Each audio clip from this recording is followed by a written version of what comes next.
So Julie's saying, I'm always tired. I always feel fatigued. I go and see this person, this person, this person. I just can't work out why I feel so tired. Do you have any suggestions? Hello, welcome to the Self-Belief podcast. You're here with David Holman. If you haven't done so already, please subscribe to the podcast for the latest episodes, research, science, conversations. We're putting out content all of the time. So if you haven't done so already, please subscribe. And let's begin. So you might resonate with Julie's predicament, always feeling tired and fatigued, just not really having that zest for life. And she's gone and spoken to people and seen people. She doesn't quite know what's going on. I talk a lot about energy because energy is the oxygen of confidence, right? Without energy, you cannot be a confident person. You cannot be a resilient person. You can't really enjoy life, truthfully.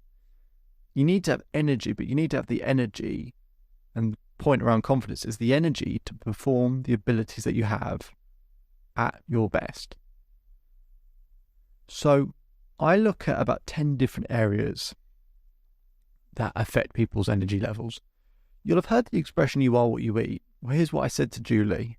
I said, Julie, you are what you consume. She says, what do you mean? I said, well, who you spend most of your time with, what you watch, what you listen to, what you eat, what you drink, and so on, and so on, and so on. You are what you consume.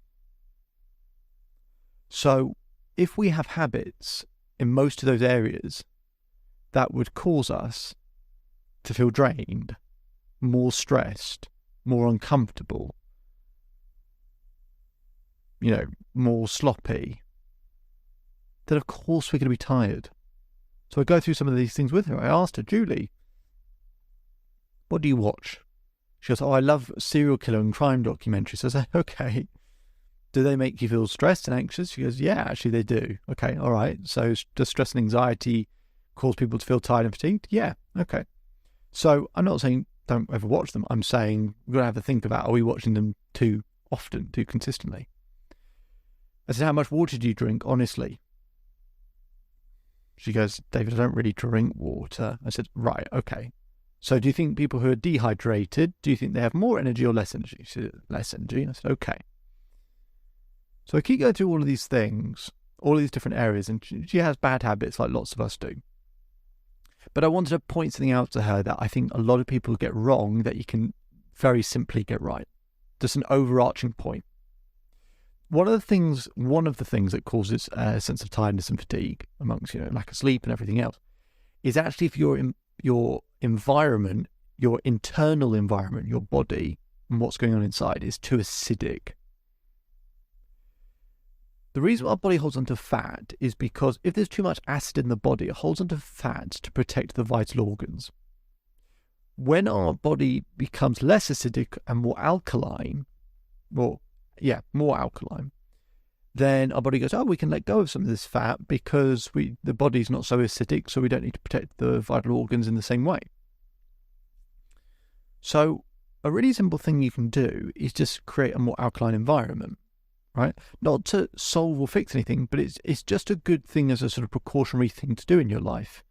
So drink enough water that has a neutral pH level, water, right, as a neutral pH, but that's better than acidic food. So make sure you're drinking enough water. That kind of helps to flush much of it out.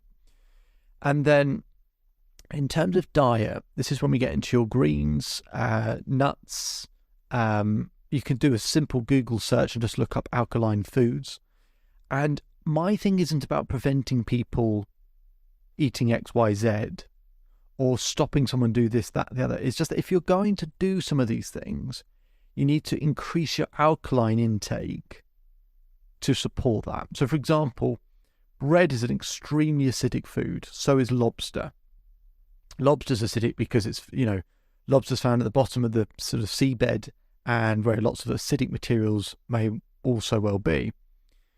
And so you're creating a very acidic environment. So you need to consume enough kind of alkaline with that. So enough greens, right? Enough water, twice as much greens with it to offset that acidity, you will notice a radical change in just how you feel day to day if you can just get that acidity level down.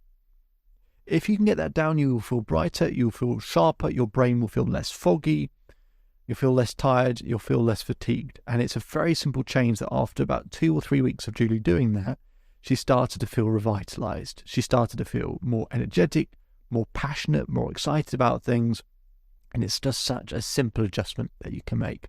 So try it out. Just increase your alkaline intake. Just do a bit of Google to learn a bit more about just being a bit more alkaline, and use it simply to just reduce some of that energy and fatigue.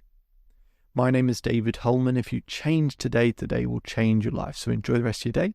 Enjoy the rest of your life. If you want to visit the Self-Belief Chief website to learn more, feel free to. And we'll speak to you again soon.